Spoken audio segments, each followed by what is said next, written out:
and I quote, "I'll be there in a minute. Give me a second." Time is relative, folks. Time is relative. Yes. So, hey, cheers to everybody in the chat. They're a division rival. I don't care how many wins they get. Screw them. That wasn't the take I was expecting to hear. I want to gush over watching live Chris Tanev. I think that we completely underestimate the skill it takes to play defense. One highlight or several highlights does not a Calder trophy make. I'm stepping in here. I'm going to be the crotchety old man here. They need to learn patience. They need to understand the tension, and everything, and the drama. How dare! Look at this. How is McDavid not getting a penalty? You guys need to calm down with this, okay? You guys need to calm down with it. Well, hello. Welcome to the Shifts and Pucks News Pack for Monday, January 16th. Of course, you can follow us on Twitter, Shifts and Pucks, Facebook.com, Shifts and Pucks, YouTube.com, Shifts and Pucks, and subscribe wherever you get your audio, as well as on the Area 51 Sports Network, as we are here on this Monday, Martin Luther King Day in the United States.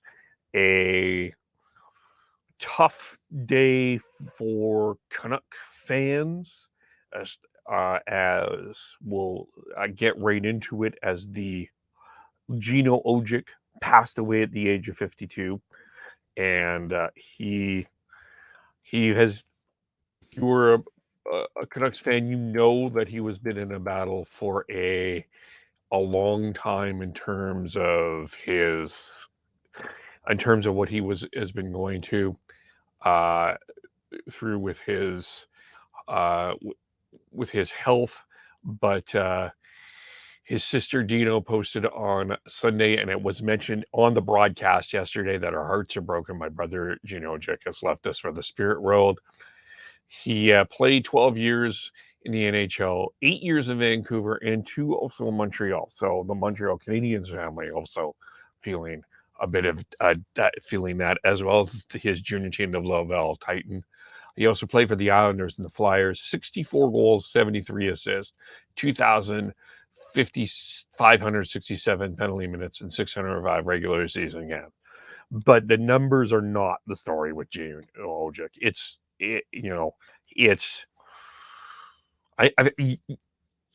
the person of Gino Odjick that makes this hard, not the stats. The stats are one part of a person and tells a bit of a story.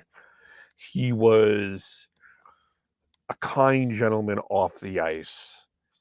Yes, and he had his fights on the ice. He played in an era where fighting was not only okay, it was encouraged, and then from encouraged, we didn't see what we've seen now in 2023, which is the concerns about health. But he did it. Of course, you could see there's those highlights of him fighting Marty McSorley, him battling Len Anderson.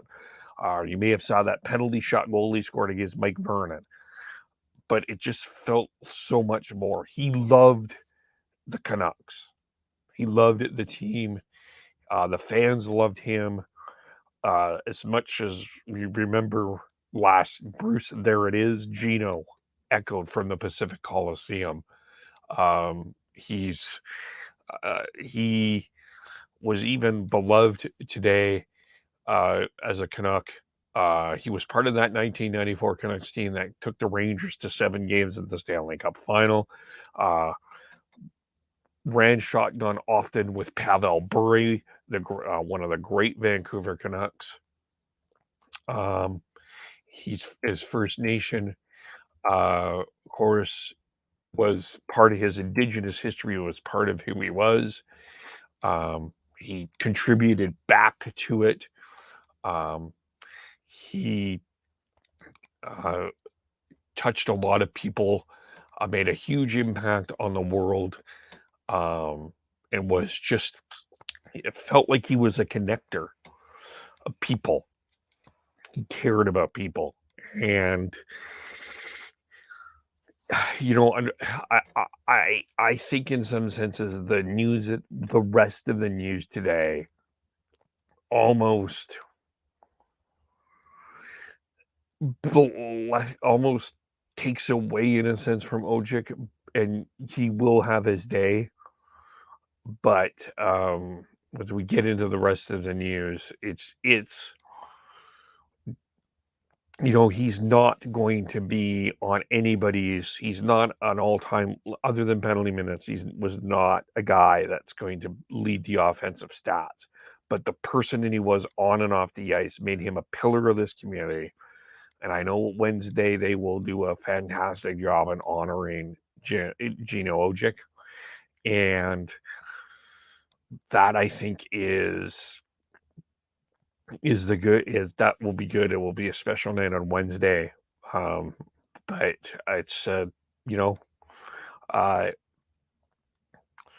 it's it's a tough day when you lose a legend like this. And he, and as much as we talk about Canucks medias or Canucks this and Canucks that, they love those that stick through the all time and stay and be Canucks. The Canuck fans value the loyalty. That's what they love about Alex Burrows.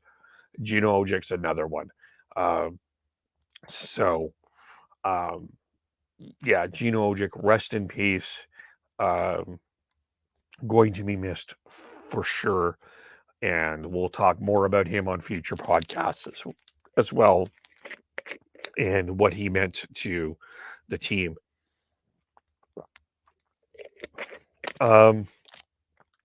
But Jim Rutherford also spoke today to the Canucks media. Number of conversations happened. The purpose of the press conference was to address the Tanner Pearson injury situation, which Quinn Hughes talked about in his after a game last week in Tampa. Hard-fought game. Quinn Hughes was asked about the Tanner Pearson situation, who was Pearson's season's over because of surgery. And Quinn Hughes says it wasn't handled. Rutherford looked into it, but he, they had Dr. Bill Reagan there. They had a number of other, couple of doctors there as well.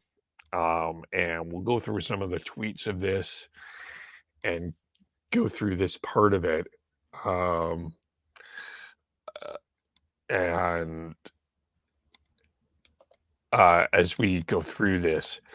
And this press conference is getting a lot of talk because it's just Rutherford spent all 45 minutes to an hour.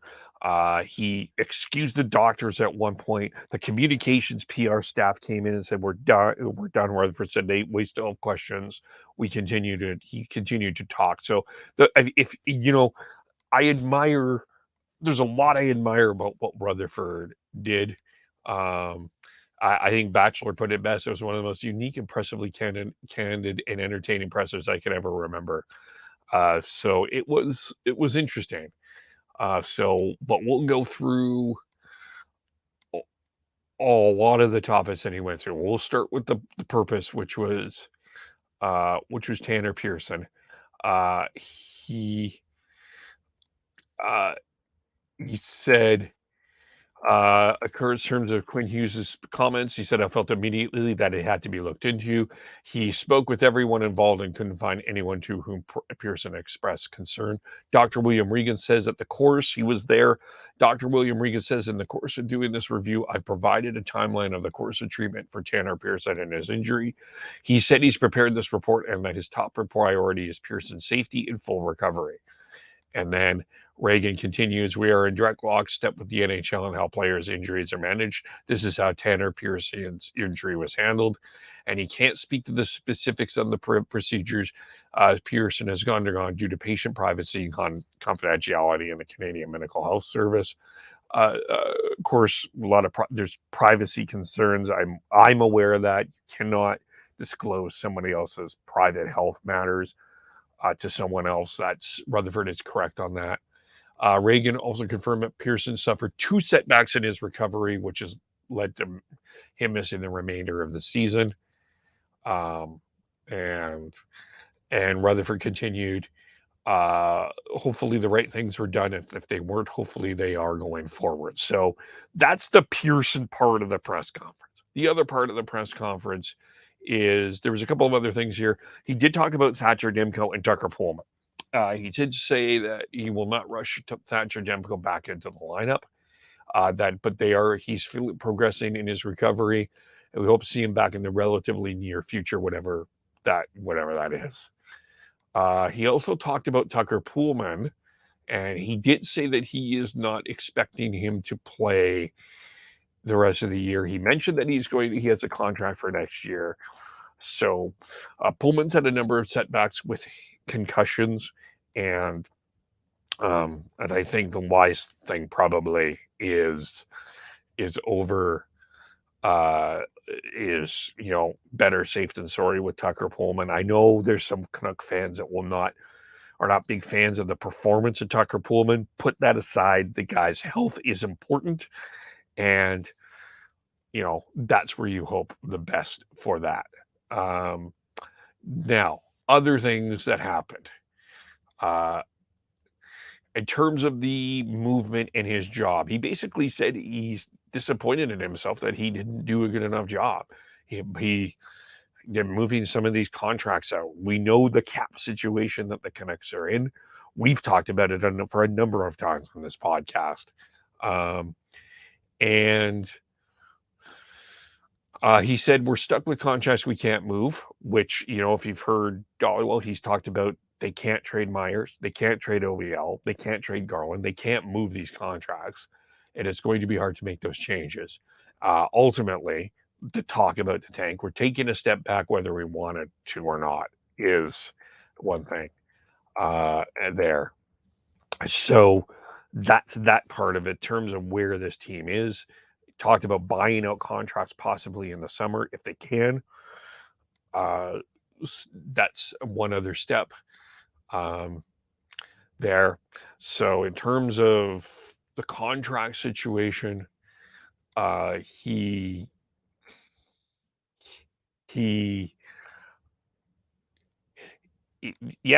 wants to. They can't make the trades that they want to. That's from Rutherford's perspective, and a number of other that is holding things back. And until this can be done, this team can't move forward. And I think that this where Rutherford and the fan base and everybody is in lockstep that this is the issue. This is one of the issues. But let's keep going here. Talked about Bo Horvat and Andre Kuzmenko as well. So this was a pretty lengthy press conference. We're trying to wrap up here.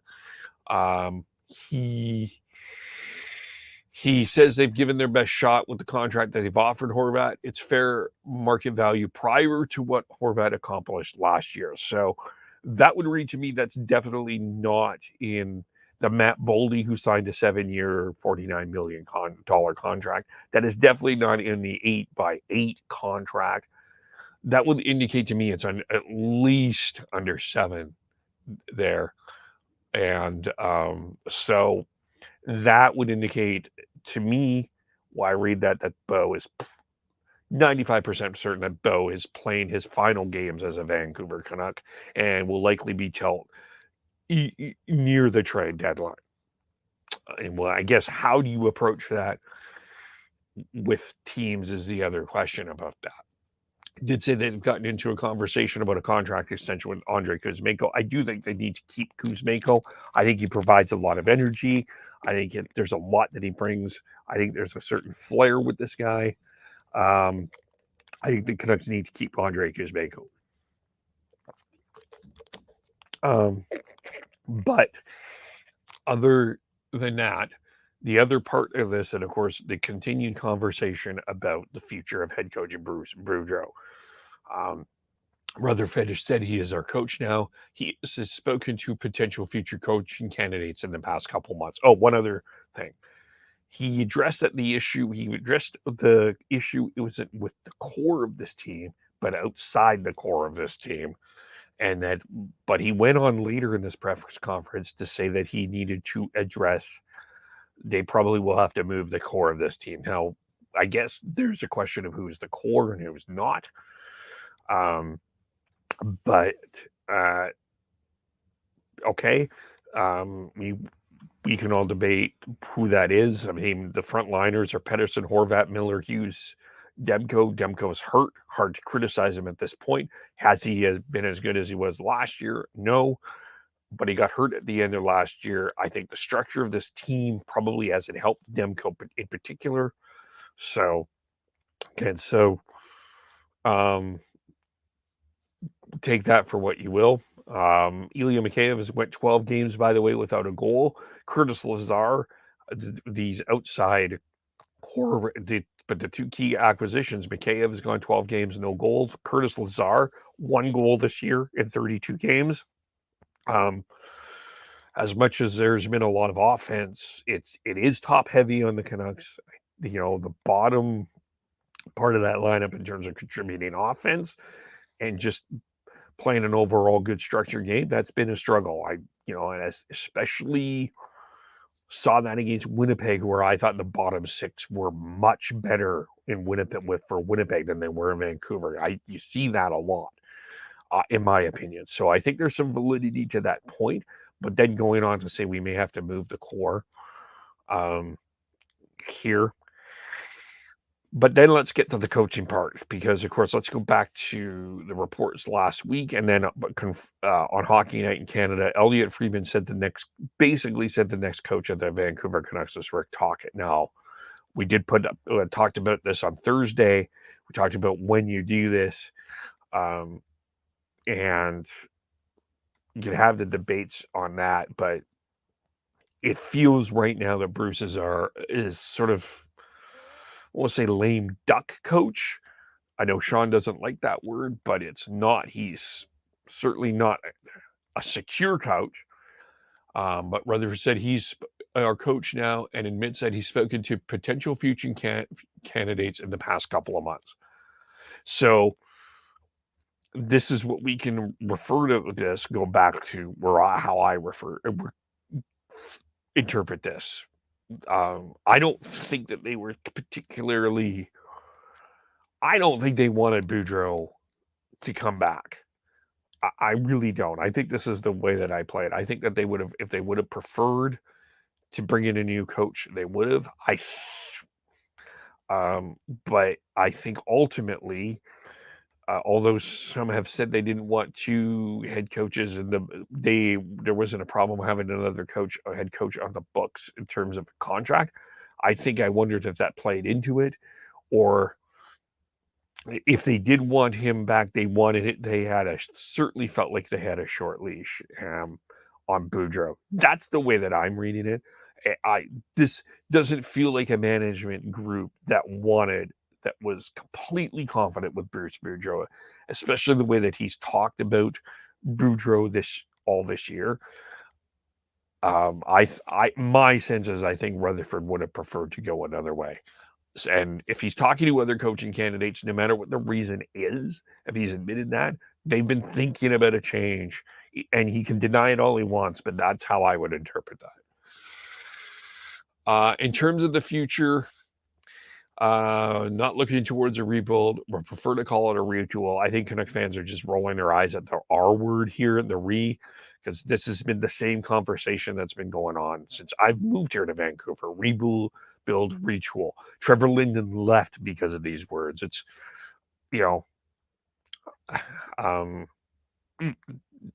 whatever this is, it needs to change, right? It needs to change. Asked about the tank, I thought we were tanking. We're pretty close to the bottom. I would never run a team going tell the coach and the players not to play hard. I agree with him. I've talked a lot about what I think of tanking. I think it's nonsense. I don't. Of course, you want the number 1 pick. You want as high of a pick if you want, especially in this draft. I get it. But you want to have a winning culture. And the Vancouver Canucks do not have a winning culture. And encouraging people to lose is not a good way to win. So that is pretty much that's pretty much it. That was it was a lengthy press conference with a lot of things going on in terms of the future of the team. A lot of people that have a lot of different opinions on that in Canucks Twitter. We'll unpack it, of course. Everyone will unpack that.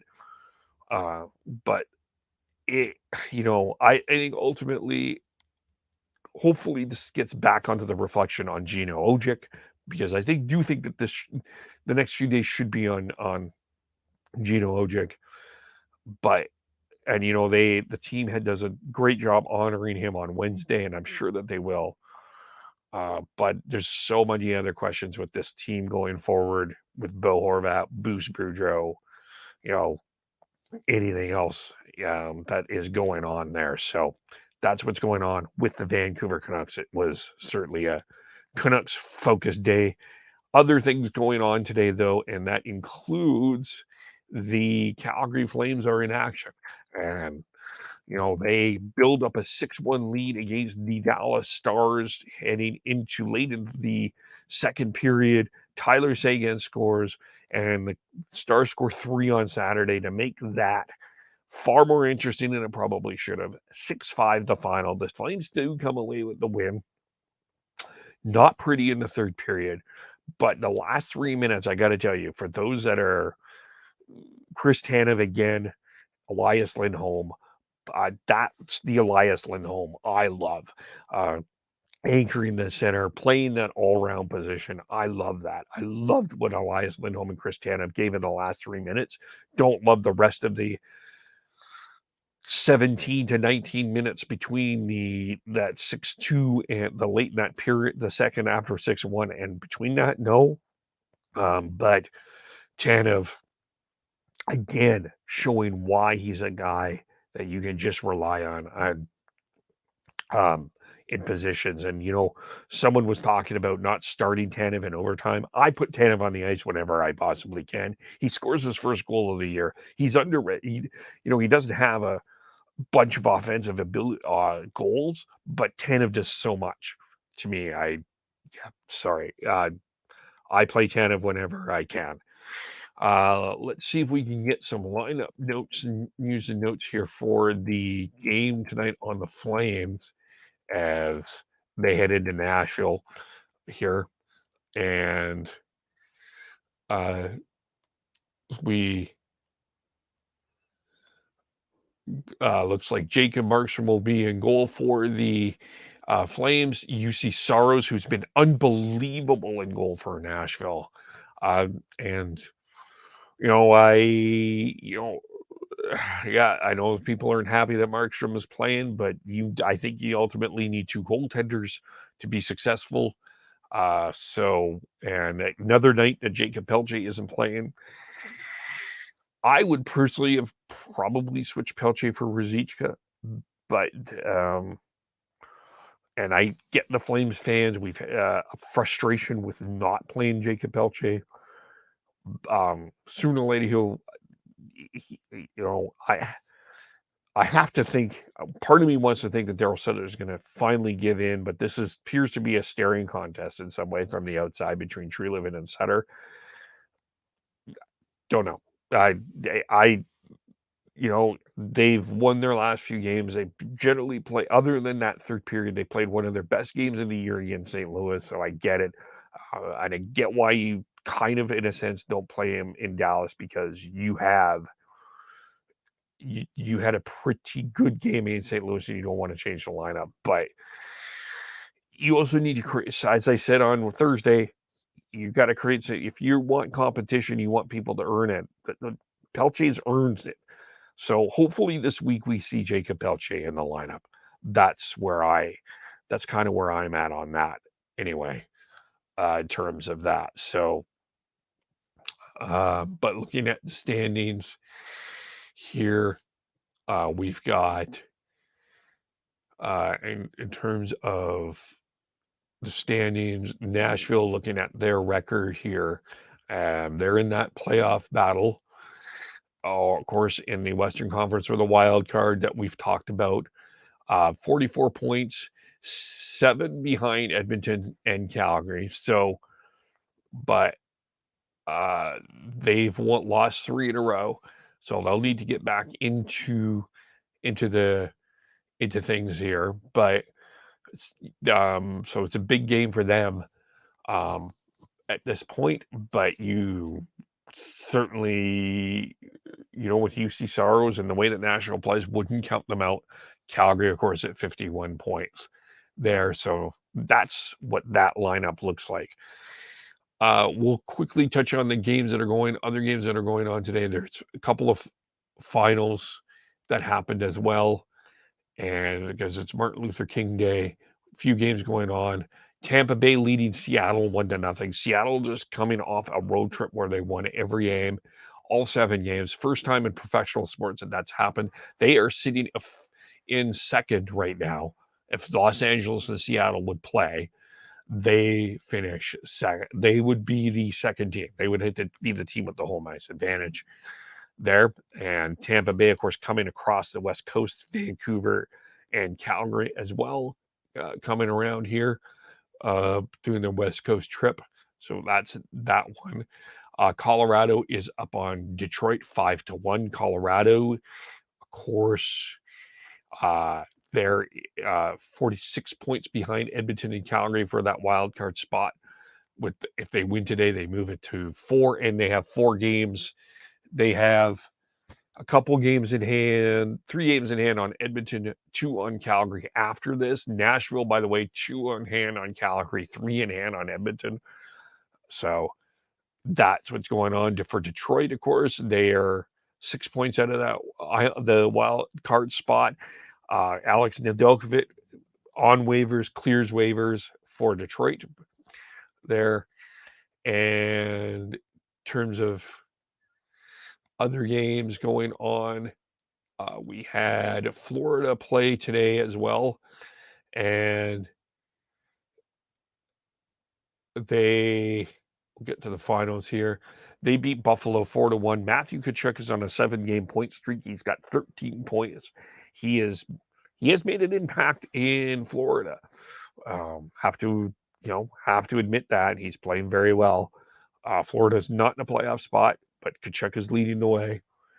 And Boston, behind Jeremy Swayman, shuts out Philadelphia 6-0. So that's the other part.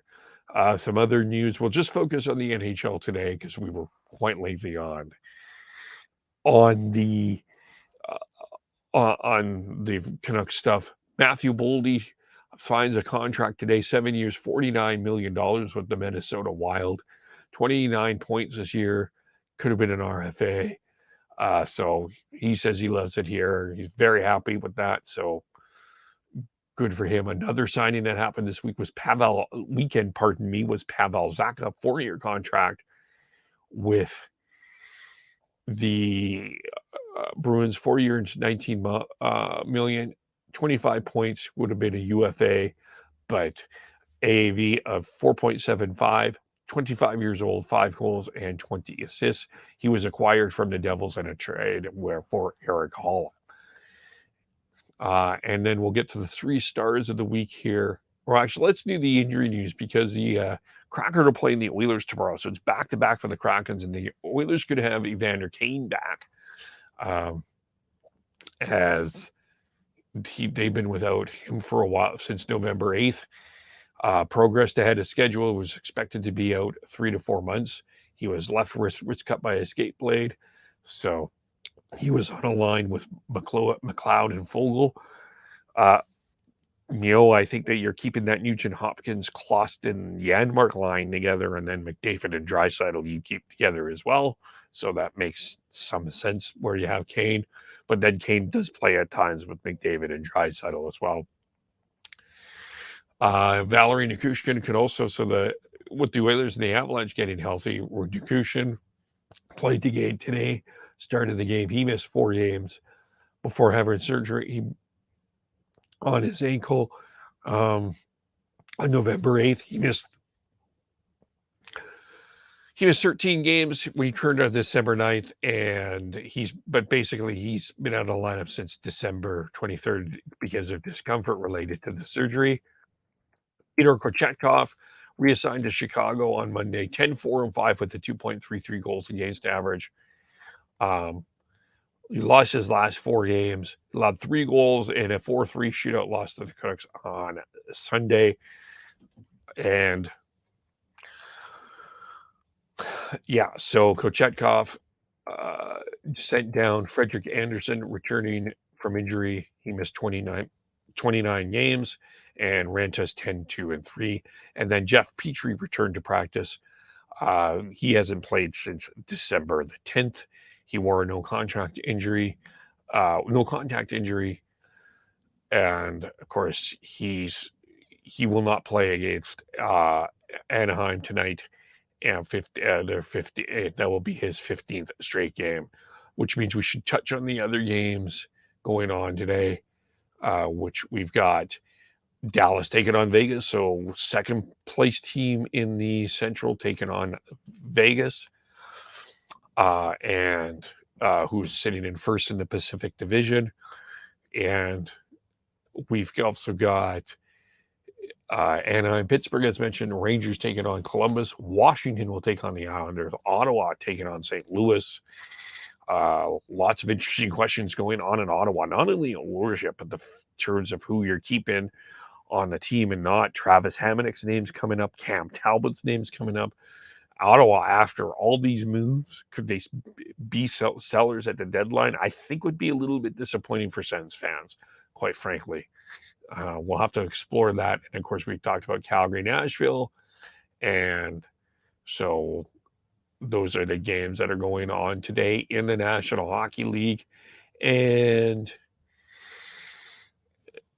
we cover all of this. And also we'll touch on the 3 stars of the week finally here, as Martin Jones leads the way.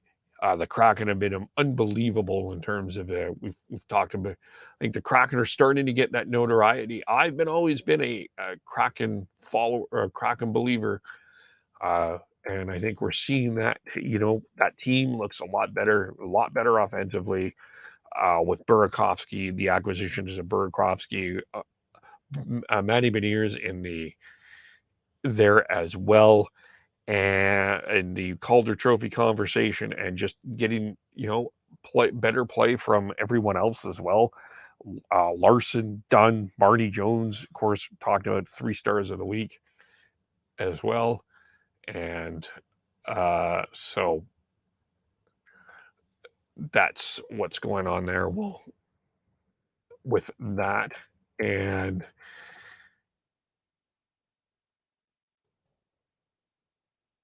I was trying to pull up the 3 stars of the week here and issue on the internet, but that's okay. Just give me a second here.